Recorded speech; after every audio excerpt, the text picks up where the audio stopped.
Hello student, कैसे आप? I hope you all are wonderful and absolutely fine. तो student, आज हम स्टार्ट करने वाले हैं मैथ्स 1 का सेकेंड चैप्टर, जो कि है क्वाड्रेटिक इक्वेशन।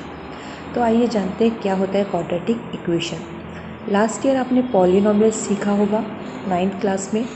पॉलिनोमियल्स मतलब क्या होता है? पॉलिनोमियल्स कुछ इस तरह से होते हैं। यहाँ कुछ एग्जाम्पल दी हुई है, आप देख सकते हैं। 5x + 9, x² + 3x - 5, 3x - 7, 3x² - 5x। तो ये पॉलिनोमियल्स है, ठीक है। अब इसमें भी कुछ टाइप्स होते हैं, monomial, binomial, trinomial, depending on the number of terms. मतलब एक ही टर्म है तो मोनोमियल, 2 टर्म्स है तो बाइनोमियल, और 3 टर्म्स है तो ट्राइनोमियल।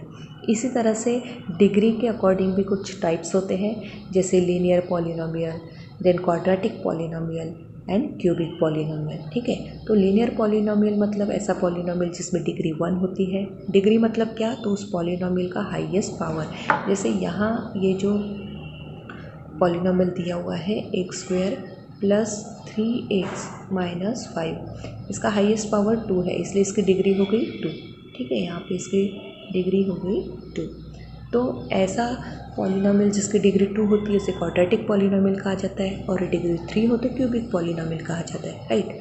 अब पॉलिनोमियल और इक्वेशन, इसमें क्या डिफरेंस है? तो यहाँ हम देख सकते हैं कि इस पॉलिनोमियल में इक्वल टू का साइन कहीं दिखाई नहीं दे रहा है, राइट। लेकिन जो क्वाड्रेटिक इक्वेशंस होते हैं वहाँ हमें इक्वल टू का साइन दिखाई देता है, क्योंकि इक्वेशन बिना इक्वल टू के साइन के, इज इक्वल टू के साइन के हो ही नहीं सकता। किसी भी इक्वेशन में इक्वल टू का साइन होता ही है, राइट। तो जो क्वाड्रेटिक इक्वेशन होते हैं वो क्वाड्रेटिक पॉलिनोमियल ही होता है, बस उसमें हमें इक्वल टू का साइन दिखेगा, राइट। वो इक्वेशन के फॉर्म में होता है, इस तरह से। अब यहाँ पर आप देख सकते हैं कि यहाँ लिखा हुआ है ax² + bx + c। तो ये ax² + bx + c, ठीक है। ax² + bx + c = 0। यह है standard form of quadratic equation. Standard form या फिर इसे कहा जाता है general form of quadratic equation. अब ये जो स्टैंडर्ड फॉर्म है इसमें ये ए या फिर बी या सी क्या है? ये ए बी सी क्या है, ठीक है। तो ये ए बी सी जो है वो होते हैं रियल नंबर्स। ये होते हैं रियल नंबर्स। रियल नंबर्स भी आपने लास्ट ईयर पढ़ा है। वो सभी नंबर्स होते हैं, सभी टाइप के नंबर। सभी मतलब वो पॉजिटिव नंबर हो सकते हैं, वो नेगेटिव नंबर हो सकते हैं, वो ज़ीरो भी हो सकता है, वो फ्रैक्शन के फॉर्म में मतलब p/q के फॉर्म में हो सकता है, वो डेसिमल के फॉर्म में भी हो सकता है।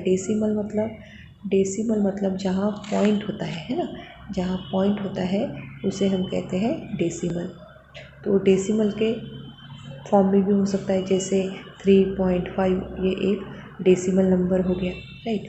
तो इस तरह से वो डेसिमल के फॉर्म में भी हो सकता है।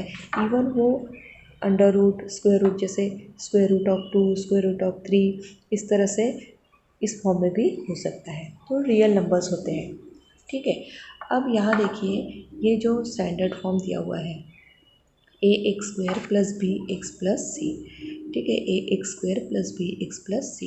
तो यहाँ पे हमें 3 टर्म्स दिखाई दे रही है। पहली टर्म है ax², दूसरी टर्म है bx, और तीसरी टर्म है c। तो जो पहली टर्म है उसका जो पावर है वो कितना है? 2। दूसरी जो टर्म है उसका पावर है 1। 1 मतलब पावर 1 है, कैसे पता चला? तो हमें क्या देखना है? वेरिएबल। ये x जो है वो वेरिएबल है, ठीक है। तो इसका पावर यहाँ पर हमें दिखाई नहीं दे रहा है। तो जब दिखाई नहीं दे रहा है तब हमें समझ कर चलना है कि यहाँ पावर है 1, क्योंकि जब पावर 1 होता है तब लिखने की आवश्यकता नहीं होती है, ठीक है। तो पावर 1 होता है तब वहाँ पे लिखा हुआ नहीं होता है, हमें समझ जाना है। और ये c जो है ये कांस्टेंट टर्म है। कांस्टेंट टर्म है मतलब इसका जो पावर है वो है 0। किसी भी वेरिएबल के अगर इंडेक्स में 0 लिखा है तो जैसे यहाँ x⁻0 मैंने लिखा तो उसकी वैल्यू होती है 1, ठीक है। तो इसकी वैल्यू यहाँ पर 1 हो जाएगी। यहाँ पर x⁻0 इसकी वैल्यू कितनी हो जाएगी? यहाँ इसकी वैल्यू हो जाएगी 1, ठीक है। और c × 1 मतलब c। तो हमें इतना याद रखना है कि यहाँ पावर 2 है, यहाँ पावर 1 है, और यहाँ पावर 0 है, राइट। तो यहाँ पे जो 3 टर्म्स हम देख पा रहे हैं, ये 3 टर्म्स में से जो पहली टर्म है, यहाँ हमें 3 टर्म्स दिखाई देती है। ठीक है। तो ये 3 टर्म्स में से जो पहली टर्म है ए एक्स स्क्वेयर, इसका जो पावर है वो 2 है। बी एक्स वाली जो टर्म है उसका पावर 1 है, और सी वाली जो टर्म है उसका पावर कितना है, 0 है। उसका पावर कितना है, 0 है। राइट, इतना आप समझ गए। अब आगे जानिए। तो यहाँ हमें जो वेरिएबल दिख रहा है वो एक्स है। ठीक है, यहाँ हमें वेरिएबल दिख रहा है एक्स। अब ये ज़रूरी नहीं कि हर क्वाड्रेटिक इक्वेशन में ये एक्स हो, ये वाई हो सकता है, ये जेड हो सकता है, मतलब ये कुछ भी हो सकता है। ए से लेके जेड तक कुछ भी, कोई भी लेटर हो सकता है, कोई भी अल्फ़ाबेट हो सकता है, वेरिएबल कुछ भी हो सकता है। बस हमें इतना याद रखना है कि क्वाड्रेटिक यहाँ आया है, क्वाड्रेटिक इक्वेशन मतलब इसका हाईएस्ट पावर 2 होना चाहिए। इसलिए यहाँ पहली जो टर्म है वो दिया हुआ है A X square plus B x plus C is equals to 0, मतलब ए एक्स स्क्वायर वाली टर्म यहाँ होनी ही चाहिए, क्योंकि अगर ये टर्म नहीं होगी तो पावर 2 नहीं होगा, और पावर 2 नहीं होगा तो ये क्वाड्रेटिक इक्वेशन नहीं कहलाएगा। राइट, तो इस तरह से ये चीज़ आपको समझना है। उसके बाद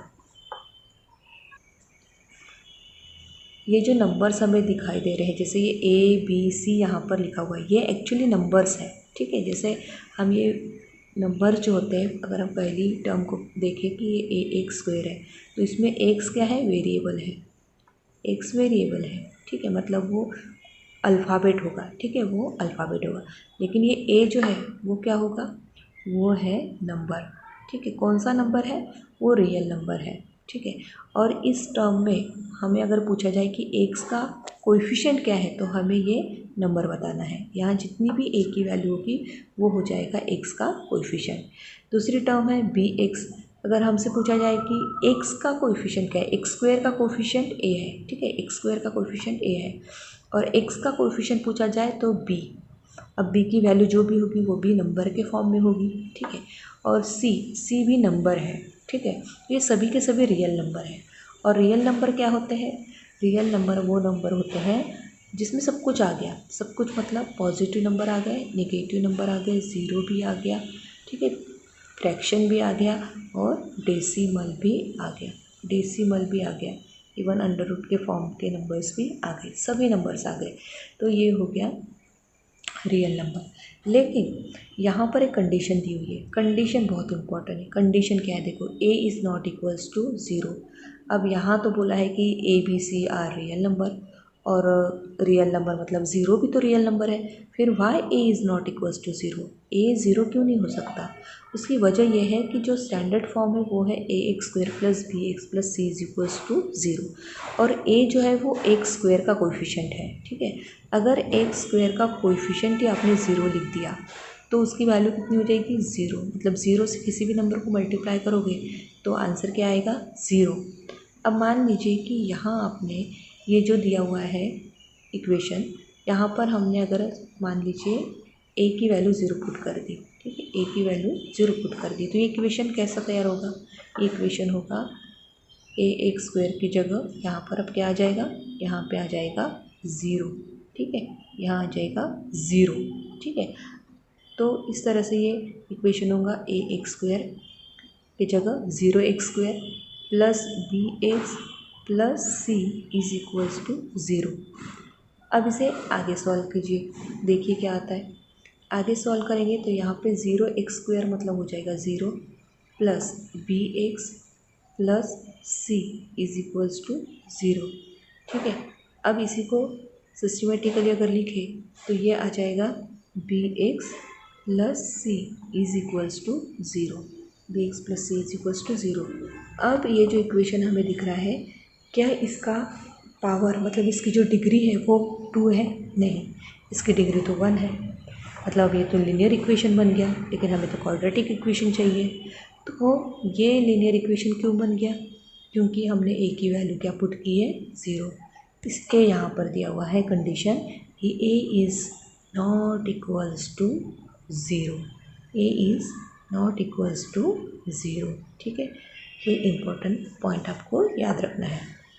तो आई होप आप समझ गए होंगे कि जो स्टैंडर्ड फॉर्म है वो है A X square plus B x plus C is equals to 0। इसमें ए बी सी ये क्या है, ये रियल नंबर है। ठीक है, ये रियल नंबर है और एक कंडीशन है a is not equals to 0। तो ये हो गया क्वाड्रेटिक इक्वेशन।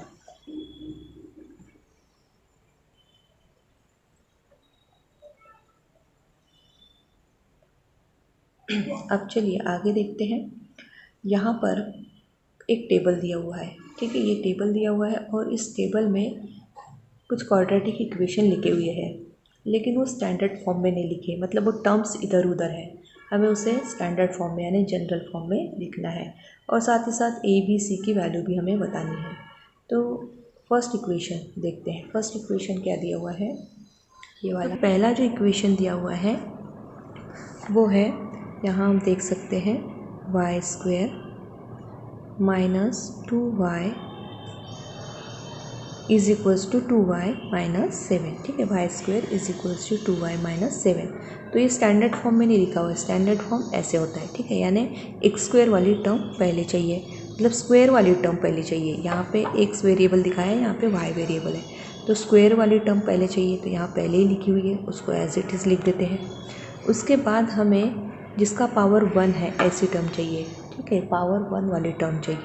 तो यहाँ पर y का पावर यहाँ पे 1 है, ये वाली टर्म है, हमें वाई स्क्वेयर के बाद चाहिए, तो ये टर्म हमें इधर लेके आना है। अब यहाँ पर साइन क्या है, प्लस है। ठीक है, यहाँ पे हम देख सकते हैं कि साइन जो है वो प्लस है। अब इधर ये टर्म हम इधर लेकर आते हैं तो इसका साइन हो जाएगा नेगेटिव, तो ये हो जाएगा -2y, ये हो जाएगा -2y। अब माइनस है इसलिए मैं ब्रैकेट में लिख देती हूँ कि प्लस माइनस ऐसे दो टर्म हम साथ में नहीं लिख सकते। थर्ड टर्म जो है वो है यहाँ पे -7, इसके बाद हमें +c लिखना होता है। ठीक है, यहाँ पर देखिए +c लिखना होता है, तो प्लस लिख दिया। अब ये 7 को इधर लेके आइए तो ये भी माइनस है, इधर आके ये प्लस ही हो जाएगा। ठीक है, प्लस ही है इसलिए इसे ब्रैकेट में लिखने की ज़रूरत नहीं है। अब इज़ इक्वल्स टू 0।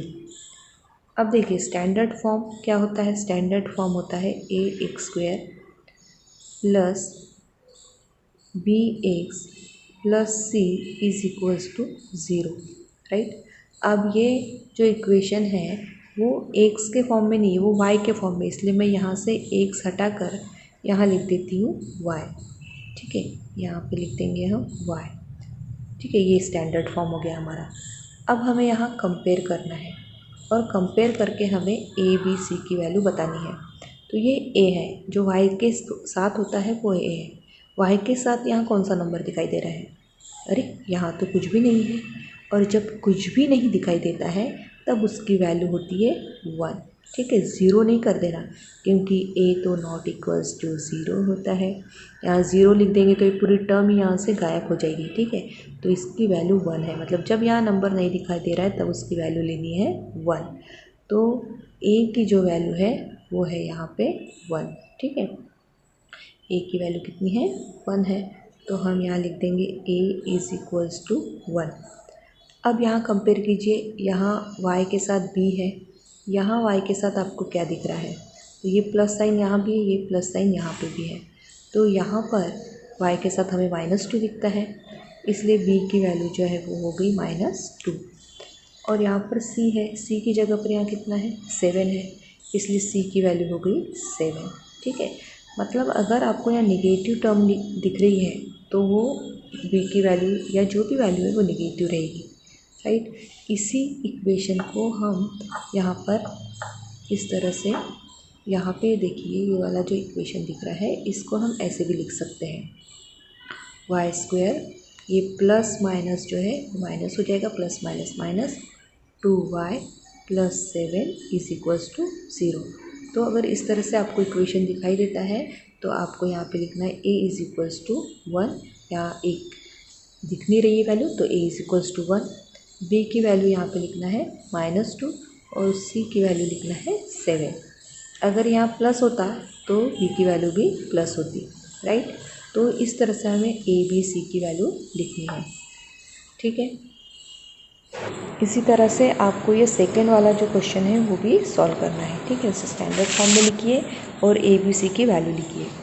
अब यहाँ नीचे में सॉल्व्ड एग्जाम्पल दिख रहे हैं। सॉल्व्ड एग्जाम्पल में जो फर्स्ट क्वेश्चन है वो है decide which of the following are quadratic equation, मतलब नीचे कुछ इक्वेशंस हमें दिखाई दे रहे हैं। टोटल 4 इक्वेशंस है।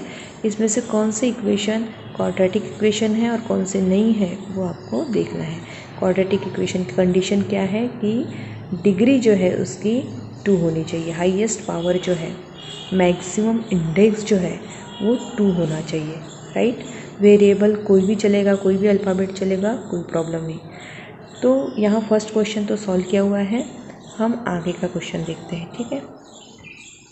तो यहाँ पे देखिए क्वेश्चन नंबर 2। यहाँ एक इक्वेशन दिया हुआ है। In equation 9y² + 5 = 0 is the only variable. Variable कौन सा है? वेरिएबल है यहाँ पर y, इसलिए यहाँ पर हम लिख देंगे y, ठीक है। जो वेरिएबल है वो लिख देना है, y is the variable. Maximum index of variable, y के ऊपर मैक्सिमम नंबर कौन सा दिख रहा है, ठीक है।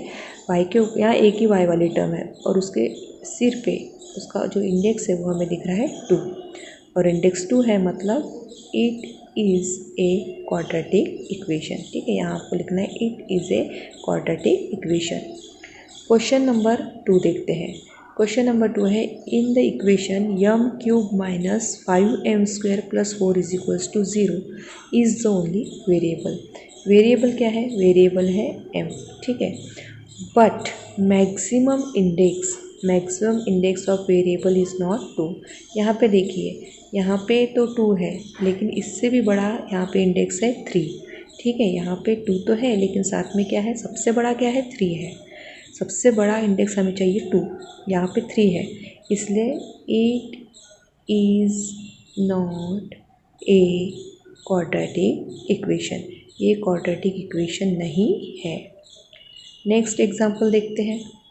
नेक्स्ट जो एग्जाम्पल है वो है क्वेश्चन नंबर 4।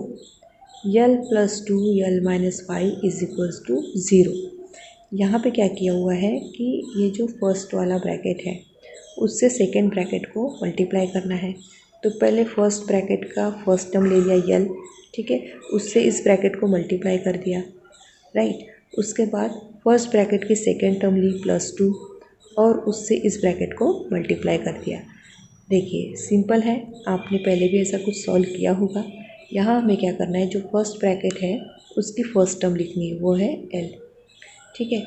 उसके बाद जो सेकेंड ब्रैकेट है उसको लिख देना है, सेकेंड ब्रैकेट है l - 5। फिर फर्स्ट ब्रैकेट की फर्स्ट टर्म लिखेंगे, वो है +2, और फिर सेकेंड ब्रैकेट लिख देना है जो कि है l - 5, ठीक है, = 0।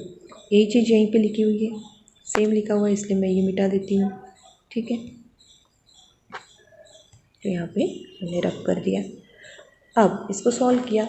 सॉल्व कैसे किया देखिए, l × l होता है l²। उसके बाद l × -5 होता है -5l। फिर ये आ गया प्लस साइन यहाँ पर। फिर 2 × l होता है 2l, और 2 × -5 होता है -10, ठीक है। इसके बाद यहाँ पर ये जो टर्म्स है ये लाइक टर्म्स है, ठीक है। तो हमने पहले l² लिख लिया और ये जो लाइक टर्म्स है उनकी सम निकाली। तो ये माइनस है, -5l + 2l। माइनस प्लस क्या होता है, माइनस होता है, सब्सट्रैक्शन करनी पड़ेगी। तो उनकी सब्सट्रैक्शन आएगी -3l। ग्रेटर नंबर का साइन देते हैं हम, ग्रेटर नंबर है -5 तो उसका साइन दे दिया हमने। और फिर ये लास्ट वाली जो टर्म है -10 उसको लिख दिया। तो l² - 3l - 10 = 0, मतलब हमने इसे अभी स्टैंडर्ड फॉर्म में लिख दिया। ये क्वाड्रेटिक इक्वेशन यहाँ पर स्टैंडर्ड फॉर्म में नहीं लिखा था, यहाँ पे स्टैंडर्ड फॉर्म में लिखा है। अब जब ये स्टैंडर्ड फॉर्म में लिखा है तो हम देख सकते हैं यहाँ पर क्या लिखा है, in this equation is the only variable. Variable क्या है l is the only variable. And maximum index कितना दिख रहा है, मैक्सिमम इंडेक्स है 2। Therefore it is a quadratic equation, ठीक है, it is a quadratic equation. तो इस तरह से हम आप समझ चुके हैं कि क्वाड्रेटिक इक्वेशन कैसा होता है। दोस्तों, अगर आपने अब तक इस चैनल को सब्सक्राइब नहीं किया है तो प्लीज़ इसे सब्सक्राइब कर दीजिए, साथ में इस बेल आइकन को प्रेस करना बिल्कुल ना भूलें ताकि आपको मेरे हर नए वीडियो का नोटिफिकेशन मिल सके। वीडियो पसंद आई हो तो इसे जरूर लाइक और शेयर कीजिए, because sharing is caring my dear friends. अपने वैल्यूएबल कमेंट्स जरूर कीजिए और आप हमें इंस्टाग्राम, ट्विटर और हमारे फेसबुक पेज पर भी लाइक, फॉलो और कमेंट्स जरूर करें, क्योंकि आपका सपोर्ट ही हमारी रियल स्ट्रेंथ है। वीडियो पूरा देखने के लिए आपको दिल से थैंक यू।